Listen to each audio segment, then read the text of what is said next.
Hi friends, எல்லோரும் நல்லா இருக்கீங்களா? இன்றைக்கி நம்ம சேனலில் என்ன வீடியோ பார்க்க போகிறோன்னா, சுடிதார் பேண்ட் ஒன்று தைக்கிற வீடியோ. இது கட்டிங் வீடியோ நான் உங்களுக்கு போட்டேன், ஸ்டிச்சிங் வீடியோ போட்டிருக்கேன். ஃபஸ்ட்டு வந்து நம்ம பட்டி வந்து நம்ம கட் பண்ணி வச்சுருப்போம்ல, பட்டி வந்து பீஸ் இருந்தால் 2 பீஸாக நம்மளுக்கு கிடைக்கும், பீஸ் இல்லைன்னா 4 பீஸாக தான் நம்ம கட் பண்ணி வச்சுருப்போம். அது 4யும் ஜாயின் பண்ணிக்கோங்க. ஜாயின் பண்ணி வந்து படிமான தையல் போட்டுக்கோங்க.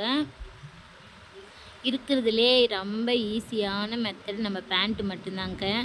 அதேமாரி வீடியோவை வந்து நீங்கள் ஃபுல்லாக பாருங்கள். ஃபுல்லாக லாஸ்ட் வரைக்கும் வீடியோ பார்த்தா மட்டும்தான் உங்களுக்கு அந்த டிச்சிங் எப்படி இருக்குதுன்னு புரியும். அதேமாதிரி ஒரு வீடியோவில் எந்த நல்லது கெட்டது எது இருந்தாலும் நம்ம வீடியோ ஃபுல்லாக பார்த்தா தாங்க தெரியுமே. ஒரு விஷயத்தை கற்றுக்கணுன்னா கொஞ்சம் பொறுமையாக நிதானமாக பார்த்தா மட்டும்தான் நம்மளால் கற்றுக்க முடியும். 4 பீஸையும் ஜாயின் பண்ணிக்கோங்க. ஜாயின் பண்ணி படிமான தையல் போட்டுக்கோங்க. படிமான தையல் போட்டுக்கின்னு 4 பீஸுக்குமே படிமான தையல் போட்டுக்கோங்க. ஏன்னா 4 பீஸை நம்ம ஜாயின் பண்ணுறோன்னும் போது படிமான தையல் போட்டால் மட்டும்தான் அது வந்து தையல் வந்து இதாகாமல் இருக்கும்.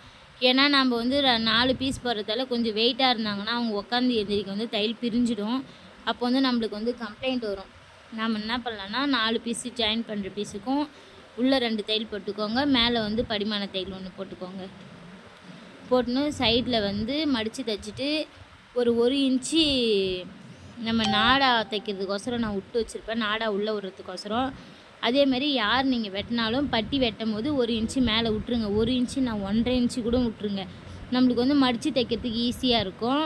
ஃபஸ்ட்டு சின்னதாக ஒரு மடிப்பு மடித்து ஒரு 1/4 இன்ச்சுக்கு, அதுக்கப்புறம் ஒரு மடிப்பு மடிச்சுக்கோங்க. மடித்து தைக்கும் போது உங்களுக்கு வந்து நல்லாயிருக்கும் பார்க்குறதுக்கு. போடுறதுக்கும் வந்து நம்மளுக்கு வந்து அந்த இடுப்பாண்டை கொஞ்சம் திக்னஸாக இருக்கும், நல்லாயிருக்கும் பார்க்குறதுக்கு. நாடா விட்றதுக்கும் நல்லாயிருக்கும். நான் 1/4 இன்ச்சு மடக்கின்னு வரேன். இந்த 1/4 இன்ச்சு அப்படியே 1 இன்ச்சாக மடக்கிக்கோங்க. திரும்ப ஒரு ஈடு. எப்பயுமே நம்ம ஒரு விஷயத்தை வந்து கண்டிப்பாக சின்னவங்களாக இருந்தாலும் பெரியவங்களாக இருந்தாலும் அதை சொன்னால் நம்ம ஏற்றுக்கணும். இந்த காலத்தில் எல்லாத்துக்குமே எல்லா விஷயமே தெரியும். யாரையுமே நம்ம குறை சொல்லக்கூடாதுங்க. மெயின் அதுதாங்க. ஏன்னா யாரையும் குறை சொல்கிற உரிமையே நம்மளுக்கு கிடையாது. நம்மளுடைய லைஃப் நம்ம இப்படி வாழ்கிற மாதிரி அவங்களுடைய லைஃப் அவங்க வாழ கற்றுக்குனாங்க. அதேமாதிரி அவங்க இப்படி அவங்க அப்படி அப்படின்ற குறைய நம்ம சொல்லக்கூடாதுங்க. ஏன்னா நம்மளுடைய லைஃப்பை நோக்கி தான் நம்ம போகணும். ஒரு நாளுமே நம்மளுடைய நாட்கள் வந்து எப்படி போகுன்றதிலே நம்மளுக்கு போயிடும். மற்றவங்கள நம்ம ஏங்க குறை சொல்லணும்? யாரையும் குறை சொல்லக்கூடாதுங்க. எல்லாருமே நல்லா இருக்கட்டும் அப்படின்ற மெத்தடில் தான் இப்போ எல்லாமே வாழ்கிறாங்க. அவங்கவுங்க விருப்பப்படி வாழ்கிறாங்க. ஏன்னா இன்றைக்கி இருக்கிறவங்க நாளைக்கு இல்லை. யாரையுமே நம்ம குறை சொல்லக்கூடாது. நம்ம இருக்கிற வரைக்கும் ஜாலியாக இருக்கிறோம், லைஃப்பை என்ஜாய் பண்ணுறோம். நான் பட்டி ஜாயின் பண்ணிட்டேங்க. பட்டி ஜாயின் பண்ணிட்ட பார்த்து பேண்ட்டோடைய சைடு 2 பக்கமும் மடக்கி தைச்சிக்கோங்க. ரெண்டுத்தையுமே ஜாயின் பண்ணிவிட்டு இன்னாண்ட 1/4 இன்ச்சும் அண்ணாண்ட 1/4 இன்ச்சும் மடக்கி தைச்சிக்கோங்க.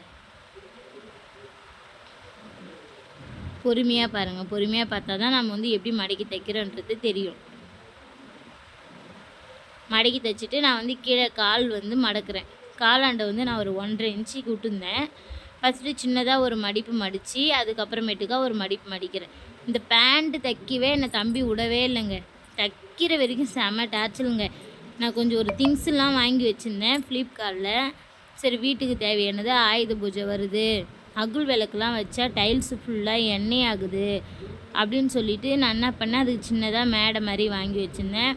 எல்லாத்தையும் பார்த்துட்டு இது எதுக்கு வாங்கினேன் அப்படின்னு ஒரே டார்ச்சலுங்க.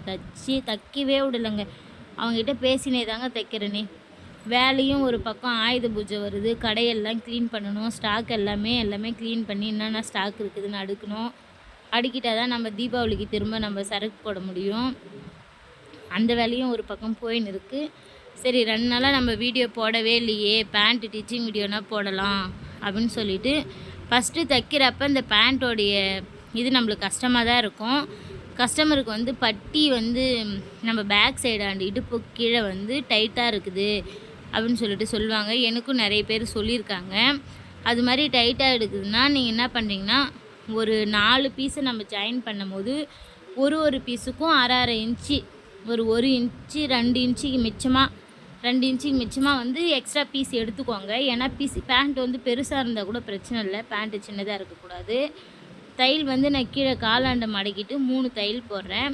கேன்வாஸ் வச்சா நல்லாயிருக்கும். ஆனால் என்கிட்ட கேன்வாஸ் இல்லை, நான் கேன்வாஸ் வைக்கல. நான் வந்து நார்மலாக தான் தைச்சிருந்தேன். தச்சு முடிச்சுட்டு சுருக்கம் வைக்கிறேன் பாருங்கள். இருக்கிறதுலே ரொம்ப ஈஸி இந்த சுருக்கம் வைக்கிறதாங்க. நம்மக்கிட்ட வந்து பட்டியாலா பேண்ட் அளவுக்கு நம்ம தைக்கிறோம் அப்படின்னும் போது நிறைய சுருக்கம் வைக்கணுன்றது இல்லை. இடுப்பை சுற்றி நான் அங்கங்கே 3 சுருக்கம் 4 சுருக்கம் தாங்க வச்சினேன். ஏன்னா துணி வந்து கம்மியாக இருந்துச்சு. அவங்க வந்து இது மாதிரி தெருவில் இங்கெல்லாம் கிராமத்துலலாம் தெருவில் விற்றுட்டு வருவாங்கங்க. 2 சுடி ரூ. 500 அது மாதிரி விற்றுன்னு வந்தவங்ககிட்ட இவங்க வாங்கியிருப்பாங்க உங்களுக்கு. 2 சுடிதார் ரூ. 500 சொல்லிட்டு. ஆனால் பீஸ் கம்மியாக தான் இருந்துச்சு. நான் பட்டியாலா போட்டு டாப்பும் கொஞ்சம் கம்மியாக தான் இருந்துச்சு. உங்ககிட்ட நான் கட்டிங் வீடியோ போட்டிருப்பேன் பாருங்கள். டாப்பும் கொஞ்சம் சின்னதாக இருக்குது. சரி பட்டியாலா பேண்ட்டுக்கும் டாப்புக்கும் நல்லாயிருக்கும் அப்படின்னு சொல்லிட்டு நான் இது பட்டியாலா பேண்ட் தான் தைச்சிருந்தேன்.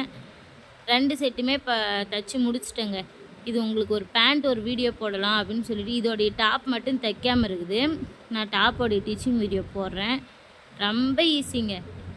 பேண்ட் வந்து லூஸாக இருந்தால் சரி, நீங்கள் எவ்வளோ சுருக்கு வைக்கிறீங்க எத்தனை சுருக்கு வைக்கிறீங்கன்னா பார்க்க மாட்டாங்க. பேண்ட் வந்து அவங்களுக்கு உட்காந்து ஏந்திரிக்க ஃப்ரீயாக இருந்தால் சரிங்க. நான் அந்த வேஸ்ட்டு பீஸ்லாம் கட் பண்ணி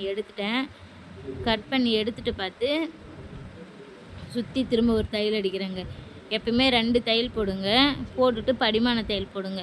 ஏன்னா அவங்க பேக் சைடு வந்து நிறைய உட்கார ஏந்திரிக்க அவங்களுக்கு டிஸ்டர்பன்ஸ் இல்லாமல் இருக்கிற மாதிரி பார்த்துக்கோங்க.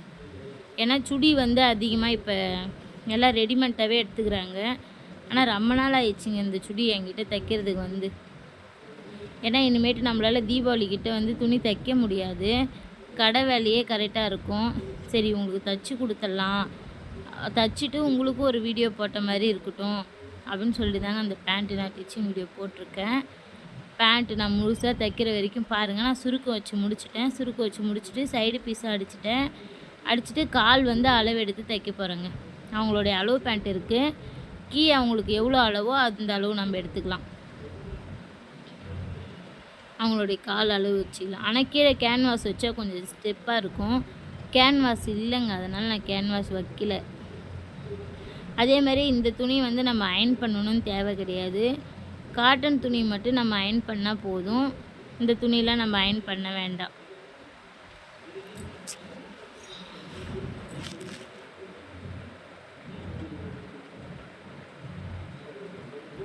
பேண்ட் வந்து தைக்கும் போது ஒப்பாக வச்சு தைங்க.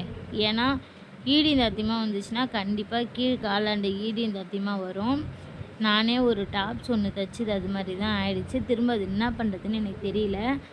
ஒரு 1/2 இன்ச்சு மட்டும் ஈடிந்தாத்தியமாக இருக்குது. அவங்கக்கிட்ட சொல்லலாமா இல்லை அது பிரிச்சுட்டு தைக்கணும்னா ஆனால் ரொம்ப வேலைங்க. நான் வந்து லைட்டாக கஸ்டமர் அட்டன் பண்ணினே தைச்ச மாதிரிங்க. துணி கொஞ்சம் விலகி இருந்ததை பார்க்கல. பார்த்தா அந்த இடத்துல இதுவான மாதிரி இருக்குது. உக்காந்தா ஒரே வேலையில் இருந்தால் நம்மளுக்கு கொஞ்சம் ஃப்ரீயாக இருக்குங்க. ஏஞ்சி இது பண்ணதால் எனக்கு கொஞ்சம் டென்ஷன் ஆயிடுச்சு. சரி அந்த பாப்பா எதுவும் சொல்லாதுந்தாங்க நினைக்கிறேனே. அந்த டாப்பு இன்னொரு செட்டோடைய டாப்புங்க. நான் உங்ககிட்ட காமிக்கிறேன்னா மிஸ்டேக் பண்ணியிருக்கேன்னு சொல்லிவிட்டு அவங்க வந்து பார்த்துட்டு என்ன சொல்லுவாங்கன்னு தெரியலங்க. சுடிதாருக்கு வந்து நான் 250 ரூபா வாங்குகிறேன் ஒரு சுடிதாருக்கு. இதுக்கு வந்து லைனிங் நான் வச்சுன்னா லைனிங் காசு சேர்த்து வாங்கிக்குவேங்க. இங்கே கிராமத்தில் எல்லாமே கம்மி தான். சுடிதாருக்கு 250 தாங்க. 1 மீட்டர் லைனிங் வந்து 40 ரூபா.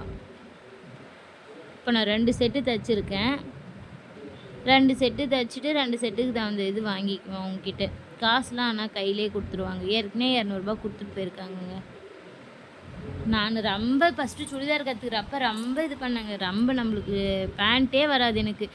எப்படி தைச்சாலும் கஸ்டமரோடைய இடுப்பாண்ட கீழே வந்து டைட்டாக இருக்குதுன்னு சொல்லுவாங்க. ஆனால் இப்போ எனக்கு ரொம்ப ஈஸியாக இருக்குதுங்க. அவ்வளோதாங்க, நான் தைச்சி முடிச்சிட்டேங்க.